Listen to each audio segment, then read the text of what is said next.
Hello friends, welcome to our 7th chapter Science and Technology. In this chapter, we shall study India's achievement in areas of science and technology. Also, we are going to learn about the important institutions in the areas of science and technology and their contribution.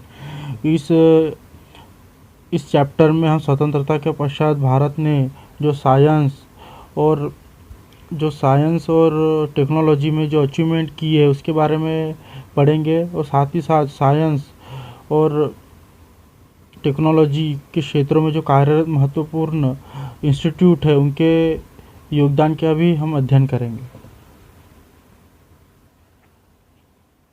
Indian atomic energy commission. India's first Prime Minister Pandit Jawaharlal Nehru wanted to nurture a scientific temper and bring out the nation progress. From this perspective, he set up the Indian Atomic Energy Commission on 10th August 1948.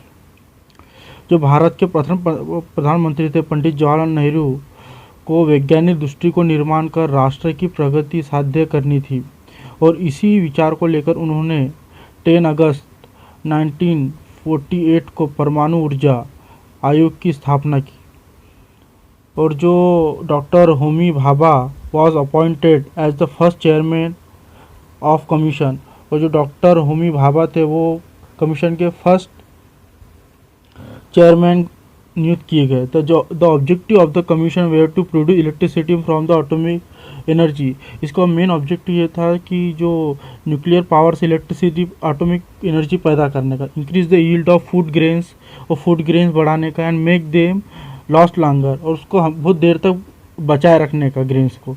Set up the technology for achieving this and develop nano technology और ये सब technology achieve करने का और nano technology achieve करना इसका main मकसद था। 1956 the department of atomic energy set up Apsara और nuclear reactor functioning of atomic energy.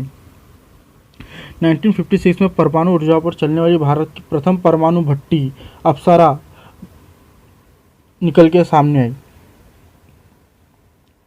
In 1969 an atomic power station was setup at Tarapur. जो फर्स्ट 1996 में एटॉमिक पावर स्टेशन सेटअप किया गया तारापुर में। Reactor research centre was setup at Kalpakkam in Tamil Nadu to successful use of thorium of generating atomic power. The role of reactor is important in developing atomic power.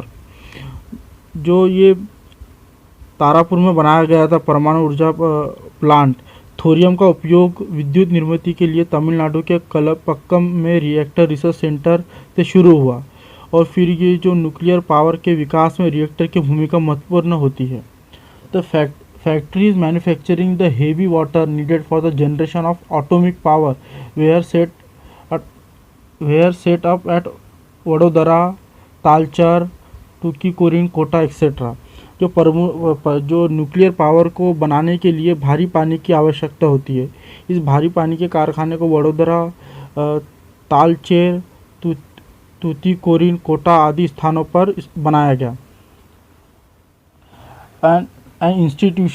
An institution called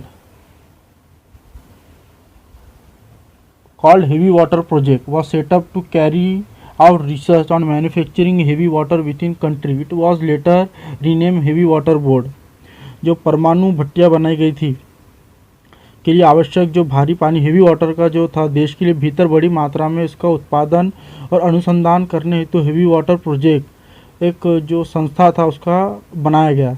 फिर बाद में इस संस्था का नाम हेवी वाटर बोर्ड के रूप में हुआ। Dhruva nuclear reactor.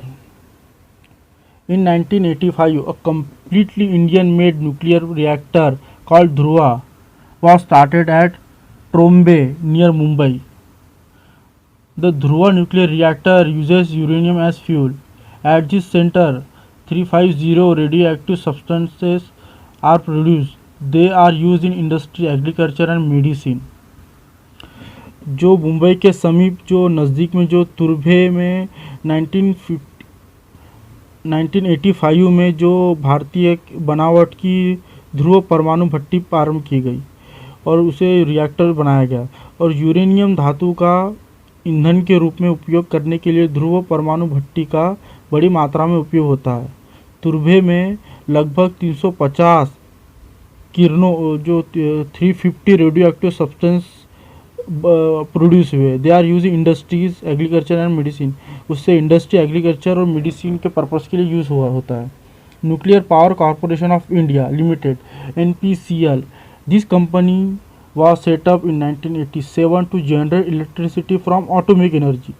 The subject of company is to master and develop the technology to generate safe, cheap and environmentally profitable power and make the country self-sufficient.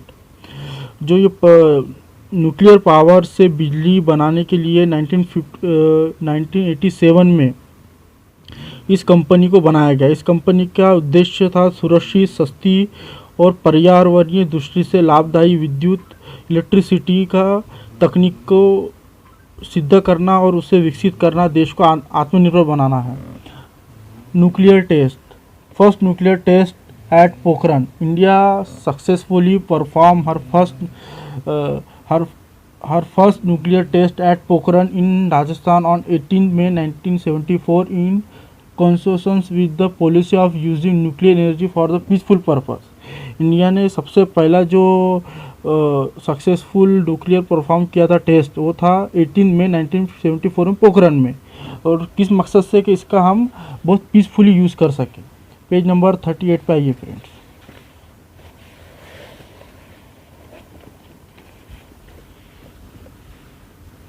And for the self sufficient, और self sufficient बनने के लिए। The reason why India took this decision was China's nuclear capability and Pakistan's desperate effort to acquire nuclear weapons with the help China's help। और इसलिए भी कर रहे थे हम कि चाइना उधर न्यूक्लियर पावर बना चुका था, कैपेबल हो गया था, और पाकिस्तान बहुत कोशिश कर रहा था कि चाइना की हेल्प से न्यूक्लियर वेपन बनाए। Doctor Homi Sethna, the chairman of the Indian atomic energy commission, जो डॉक्टर होमी सेठा थे, जो चेयरमैन थे इंडियन एटॉमिक एनर्जी कमीशन के, and doctor Raja Ramanna, director of Bhabha atomic research centre, play major role in conducting this nuclear test.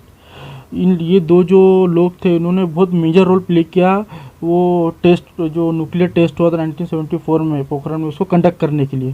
Prime minister Indira Gandhi took the decision of carrying out a nuclear explosion. Indira Gandhi ने, हम जो prime minister Indira Gandhi थी, इन्होंने इसका decision लिया था कि हम न्यूक्लियर एक्सप्लोजन करेंगे। Pokhran was chosen on the basis of require criteria for the location of the nuclear test. Pokhran इसलिए टेस्ट हुआ था कि उसका जो रिक्वायर क्राइटेरिया था location of test, far away from the human settlement, no ground water reserve, जहाँ पे ground water नहीं है, जहाँ पे ह्यूमन सेटलमेंट नहीं जाता, वो सोचते हुए वहाँ पे हमें डिसीजन लिया था कि हम वहाँ पे टेस्ट करेंगे। Do you know in 1974 when India carried out her first nuclear test at Pokhran, the USA refused to give India technology of defense related fields such as space research, communication and missile development. As a result, India adopted a policy of developing its own missile development program without depending upon the USA. Thus, India joined the rank of nations like USA, the USSR, France, China, Germany, who had their own missile program.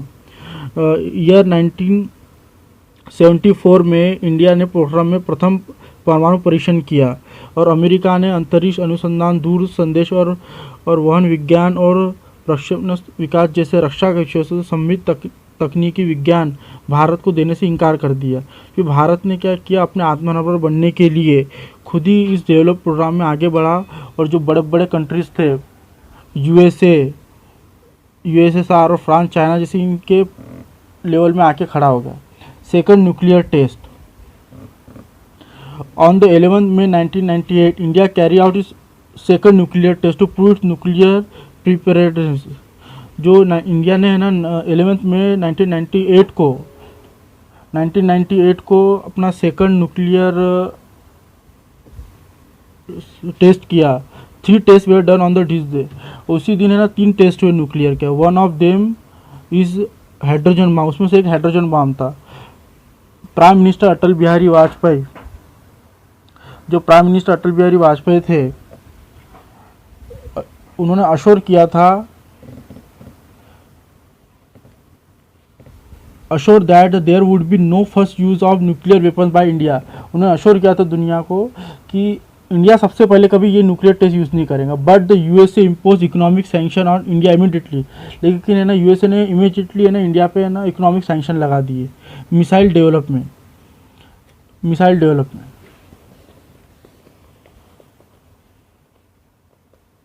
In 1998, India successfully tested the missile Prithvi, and in 1989 में India ने successfully Prithvi missile का test किया, the missile Agni और missile Agni का। The entire world took note of India's programme of developing nuclear missile indigenously. और पूरी दुनिया India पे ध्यान दे रही थी, इंडिया कैसे न्यूक्लियर पावर को तैयार कर रहा है। Integrated Guided Missile Developing Program IGMDP was conceived by and carried out under the leadership of Dr. APJ Abdul Kalam. जो ये integrated guided missile development programme था वो डॉक्टर एपीजे अब्दुल कलाम की लीडरशिप के अंदर हुआ। Defence research and developing organisation DRDO undertook the task of building the missile. और जो टास्क इसको दिया गया DRDO को, जिसका नाम था defence research and development task.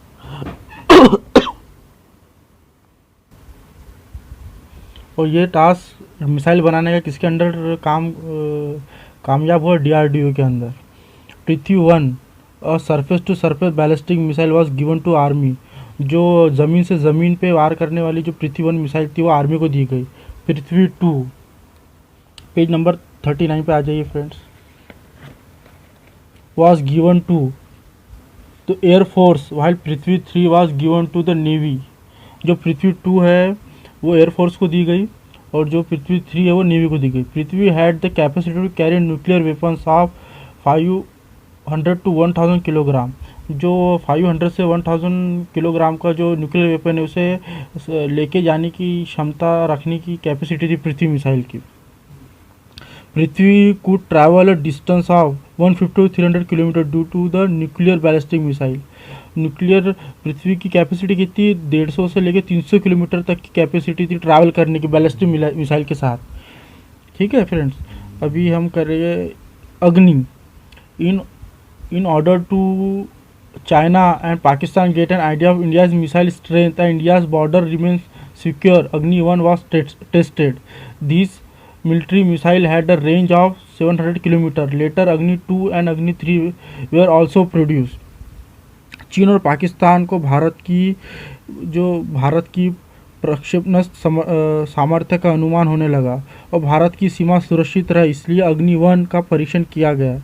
इस सामरिक प्रक्षेपण का लक्ष्य 700 किलोमीटर का था। आगे अग्नि 2 और अग्नि 3 की भी निर्मित को डेवलप किया गया। Akash and Nag missile. In 1990, the missile Akash was developed to fire from land into air. The missile has a capacity to carry 720 kg explosive at the supersonic speed and a range of 30 km. The missile Nag was made in order to destroy the tank of enemy. It is of the fire and forget type. India has military become secure due to the production of missile. तो ज़मीन से आकाश में कहते attack करने के लिए year 1990 में आकाश को बनाया गया, आकाश मिसाइल को बनाया गया और 30 किलोमीटर की दूरी और 720 किलो के विस्फोटक को ध्वनि से गति से ले जाने की क्षमता इस मिसाइल की है। और शत्रु के पेटर्न टैंक नष्ट करने के लिए फायर एंड फॉरगेट स्वरूप में एक नाग मिसाइल तैयार की गई है।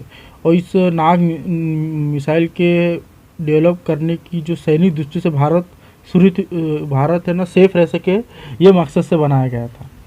और यह है स्पेस रिसर्च। इन 1961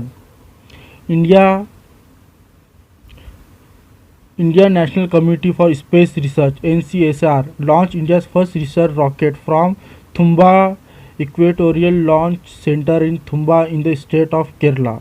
जो केरल राज्य के थुम्बा स्थित थुम्बा इक्वेटोरियल लॉन्च सेंटर से Indian national committee for space research, इस कमिटी ने भारत के प्रथम आविष्कृत अग्नि रॉकेट का ईयर 1961 में सफल परीक्षण किया। In 1969 our indigenously built rocket Rohini 75 successfully launch. जो इंडिजीनियसली बिल्ट रॉकेट था रोहिणी 75 1961 में सक्सेसफुली लॉन्च हुआ। The next stage was the successfully launch of the first Indian satellite Aryabhat in 1975 with the help of Soviet Russian, जो 1975 में Soviet union की help से पहले भारतीय उपग्रह आर्यभट्ट का सफलतापूर्वक परीक्षण किया गया.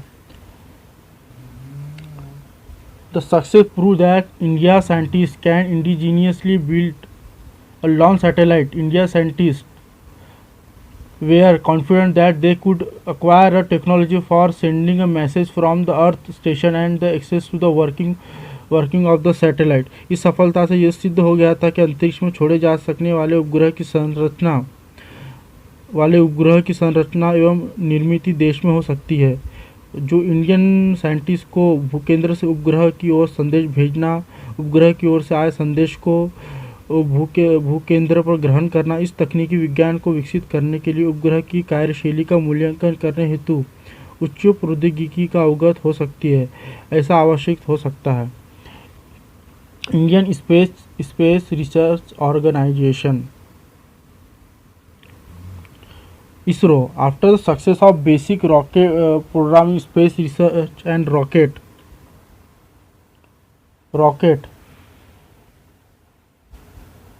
related project, India Space Research Organization was established on the 5th August 1960 in order to carry out a further space research.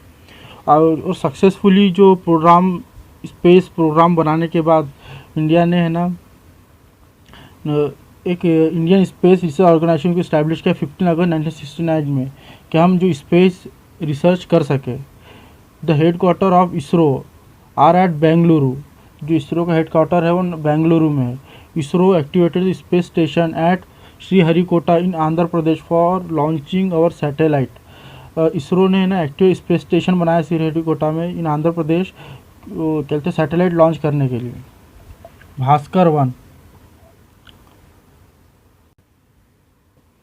Bhaskar 1 India launch remote sensing experimental satellite Bhaskar 1 from the Soviet Russian 1979 in order to observe various things on the surface of the earth by remote sensing technology. India ने launch किया क्या remote sensing experiment satellite Bhaskar 1 launch किया Soviet union की help से 1979 में. किस लिए किया कि ऑब्जर्व कर सके various thing on the surface of the अर्थ के सरफेस पे बहुत सी जो चीज़ें उसको ऑब्जर्व कर सके बाय रिमोट सेंसिंग टेक्नोलॉजी, और रिमोट सेंसिंग टेक्नोलॉजी की हेल्प से.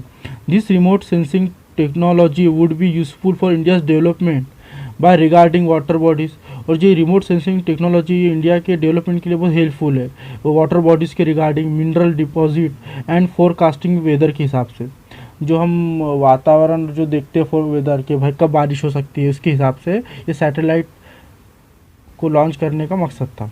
The photographs taken with the help of this technology about the bowels of the earth environment and forest were important.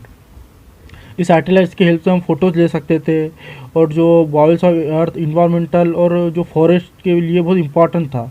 Another area in which information from this satellites was useful was oceanography. जो oceanography होती है उसके समुद्र विज्ञान के लिए भी ये जो जानकारी होती है बहुत हेल्पफुल होती है. Year 1981 Bhaskar 2 was launch from Soviet Russian. और जो ये सैटेलाइट था भास्कर 2 वो सोवियत यूनियन से भेजा गया. Apple Ariana passenger payload experiment, the first completely indigenous built satellite by ISRO in India, Apple, was launched on 19th June 1981 from the French Guiana. Apple was beneficially in the field of education. The objective of providing emergency telecommunication service was successful. जो इसके ज़रिए क्या हो रहा था, भारत में बनाया गया भारत का पहला सैटेलाइट था इसरो बनाया गया, जो लॉन्च कब हुआ 19 जून 81 फ्रॉम फ्रेंच गुयाना से. Apple was beneficial in the education, ये एजुकेशन के रिगार्डिंग बहुत बेनिफिशियल था ये satellite. The objective of providing emergency, इसका ऑब्जेक्टिव क्या था, providing emergency telecommunication service was successful. Indian national satellite INSAT in August 1983 the satellite INSAT 1B was launched in space. ये space में launch हुआ अगस्त 1983 में. इनसेट 1B जो सैटेलाइट था वो सफलतापूर्वक प्रक्षेपण हुआ। Because of this satellite a major revolution came about in the area of telecommunication, television, radio, weather forecasting and space research in India. इसी के बिकॉज ऑफ दिस भारत के दूरसंचार के जो टेलीकम्युनिकेशन, दूरदर्शन, आकाशवाणी और जो भी जलवायु का अनुमान बताना और अंतरिक्ष विभाग में क्षेत्रों में क्रांति आ गई। ड्यू टू इनसैट 2007 आकाशवाणी और radio station could be connected to each other. और इसी की वजह से, ये सैटेलाइट की वजह से, इनसैट की वजह से 207 आकाशवाणी और रेडियो स्टेशन एक में से कनेक्टेड हो गए। This mechanism was also useful for search and rescue of the people caught in some. और ये जो था, इस प्रणाली का उपयोग आपातग्रस्तों की खोज तथा बचाव के लिए भी होने लगा। पेज नंबर 40 पे आ जाइए।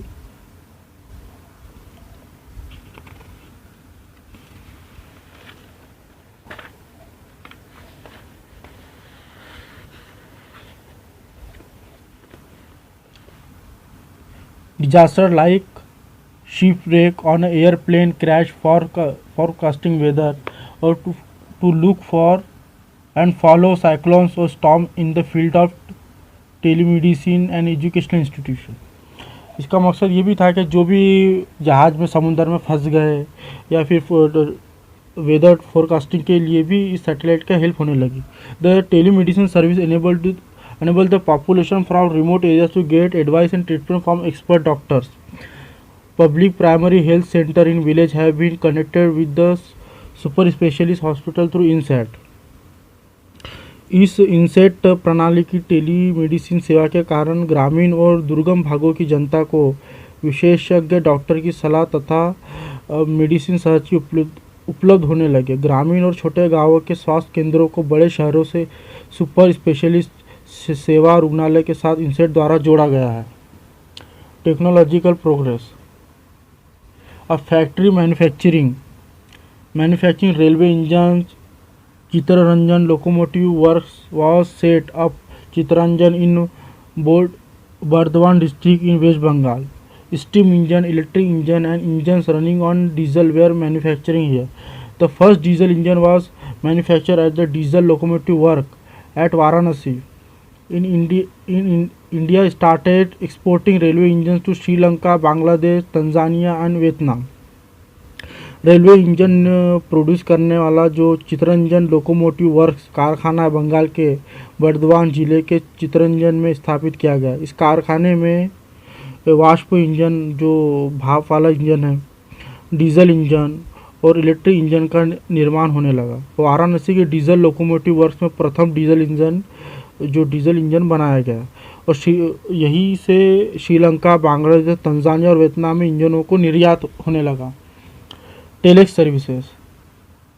The department of telecommunication under the ministry of communication started the telex service in 1963 to transmit type message from one part of the country to another rapidly. In 1969, the telex service started in Devanagari script in Delhi.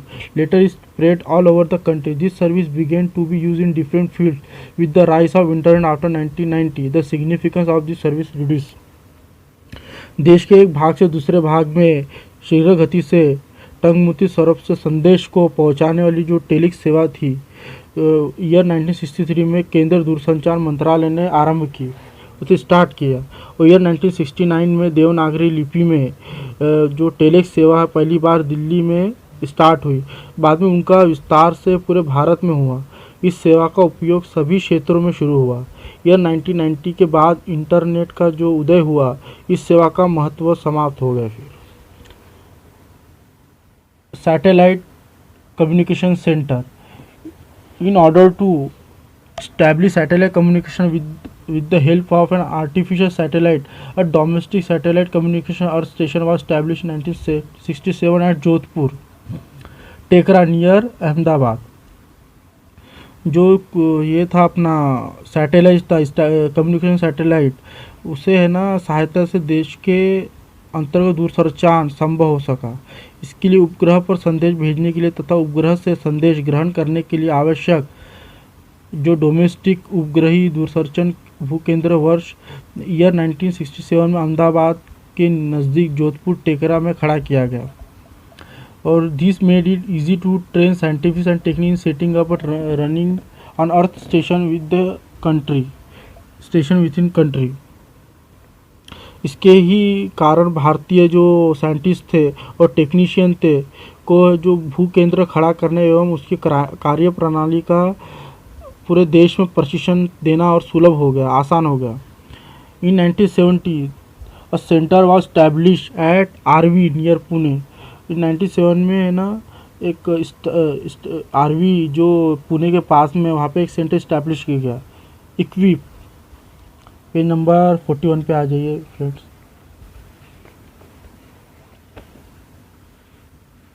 Equip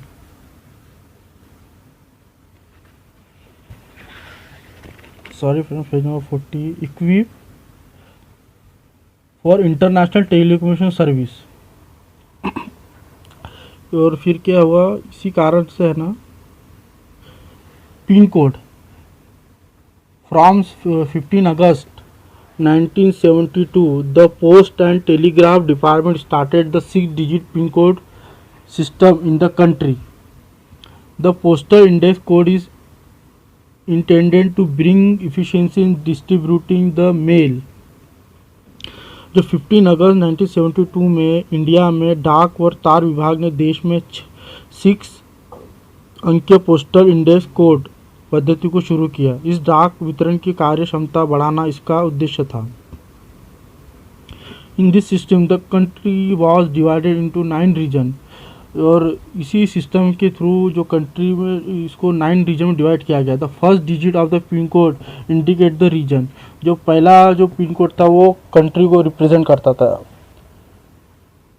the second digit indicate the sub region. जो पहला था वो reason को indicate करता था, जो दूसरा था वो सब रीजन को इंडिकेट करता था। जो third digit shown the main disbursement district while the remaining 3 digit shown the location of the local post office. जो दूसरा था वो डिस्ट्रिक्ट को लोकेट करता था, जो बाकी के जो 3 थे वो मेन पोस्ट ऑफिस को लोकेट करते थे। For Maharashtra 40, 41, 42, 43, 44 are the first 2 digit. Maharashtra के लिए 41, 42, 43, 44 ये फर्स्ट 2 डिजिट है।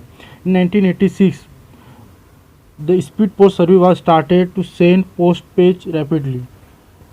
फिर है ना 1986 में है ना जो स्पीड पोस्ट सर्विस इस्टेब्लिश हुई रैपिडली पोस्टेज को डिलीवर करने के लिए।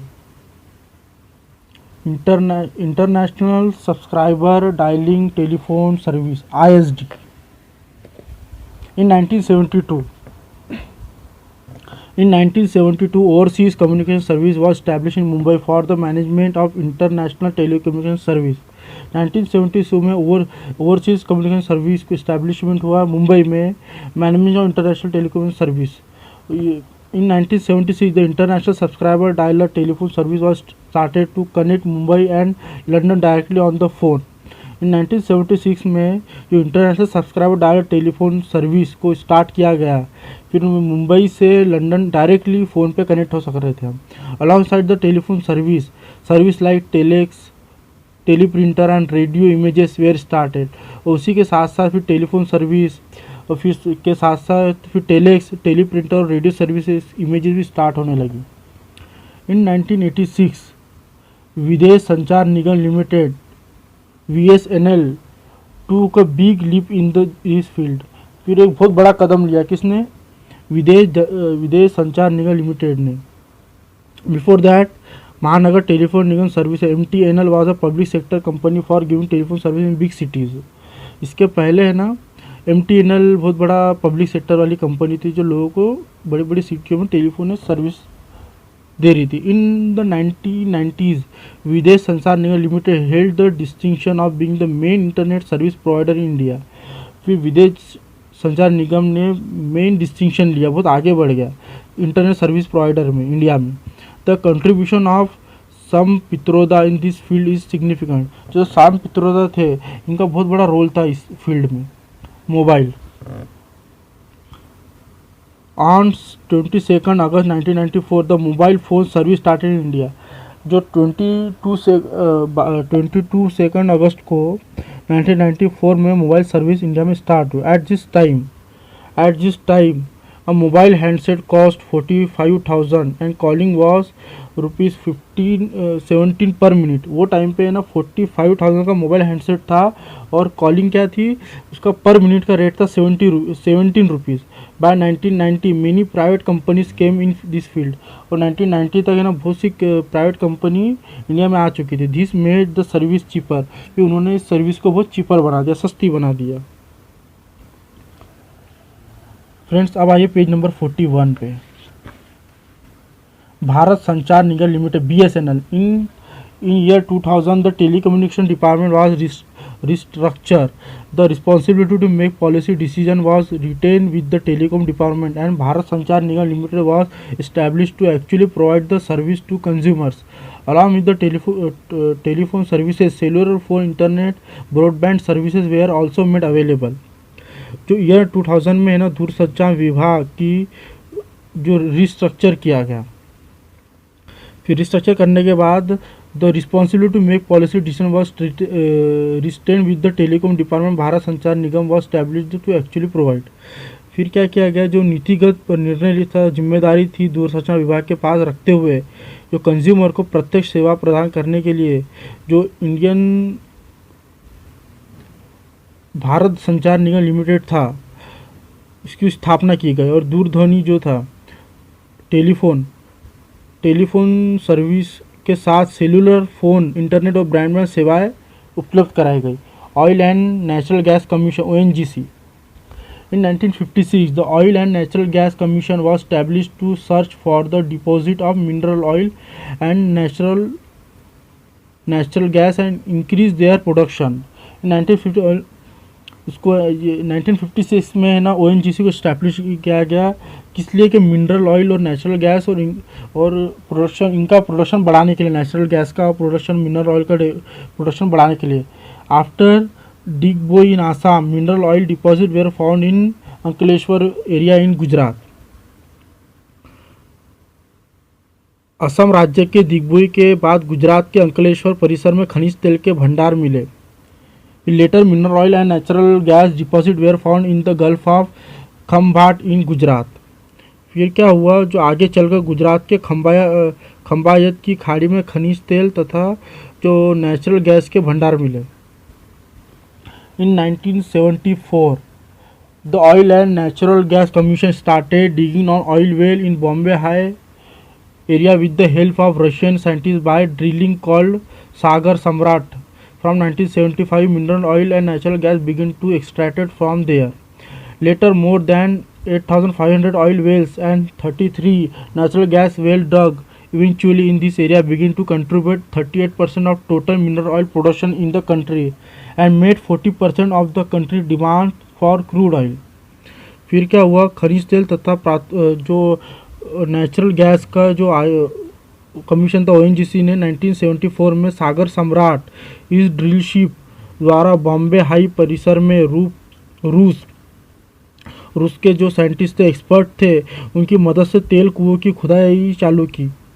यहाँ यह 1975 से खनिज तेल तथा जो नेचुरल गैस थी मिलना शुरू हो गई थी। इसके बाद इसे 8,500 से अधिक तेल कुएं और नेचुरल गैस के 33 कुएं खोदे गए और इसी कारण भारत के खनिज तेलों की कुल जो प्रोडक्शन था इस क्षेत्र का हिस्सा कुल परसेंटेज 38% तक पहुंच गया और देश के खनिज तेलों की कुल आवश्यकता में से 15% आवश्यकता इस क्षेत्र के कारण पूरी होने लगी। Railway and technology the technology adopted by railway has a big role in the history of modern India. जो मेन रोल था, जो आधुनिक भारत था, मॉडर्न इंडिया, उसकी हिस्ट्री में रेल द्वारा जो एक्सेप्ट किए गए जो प्रौद्योगिकी जो बड़ा योगदान था इसमें।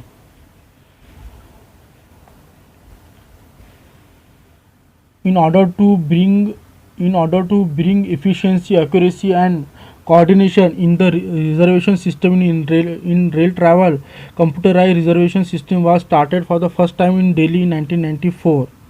जो रेल यात्रा थी उसका आरक्षण व्यवस्था में कार्यक्षमता, अनुचुकता और सूत्रबद्धता आए। इस इंटेंशन से यह 1984 में दिल्ली में सबसे पहले दिल्ली में सबसे पहले कंप्यूटराइज रिजर्वेशन सिस्टम स्टार्ट हुआ और इसी साल कोलकाता मेट्रो रेल शुरू हुई। In end the year metro started in this way India has been making progress in this field of science and technology. इसी तरीके से इंडिया ने ना साइंस और टेक्नोलॉजी में बहुत तरक्की की। New new inventions have been made और नए इन्वेंशंस तो खोजे गए। India is an important 21st century nation. India है ना 21st सेंचुरी का सबसे महत्वपूर्ण देश है। Which has always use technology for establishing peace in the world, जो हमेशा है ना टेक्नोलॉजी का यूज़ करता है दुनिया में शांति को बनाए रखने के लिए। India is making all this advantage in order to be the foremost among nation in 21st century. Bharat है ना 21वीं सदी में अग्रसर होने के उद्देश्य से यह काम कर रहा है। In the next chapter we shall learn about the progress India has made in the field of commerce and trade. हम भारत और द्वारा उद्देश्य और व्यापार के क्षेत्र में की गई प्रगति के विषय में हम अगले चैप्टर में जानकारी लेंगे। ओके फ्रेंड्स, ये भी चैप्टर हमारा ख़त्म होता है। Okay bye.